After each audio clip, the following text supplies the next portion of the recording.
Hello everyone. In this video, I will show you how to go live on Instagram. First, you need to make sure your account meets the requirements.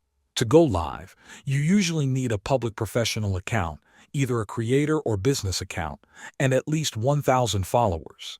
If you do not meet these requirements, the live option may not work.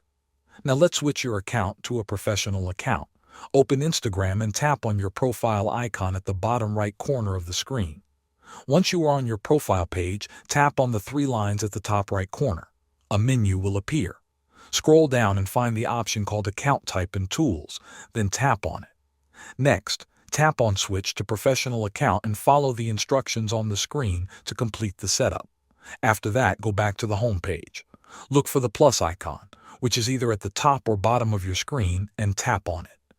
You will see different options like Post, Story, and Reel. Swipe through these options until you find Live. Tap on Live. You will now see a live screen with a button in the middle. Tap the Live button to start your broadcast.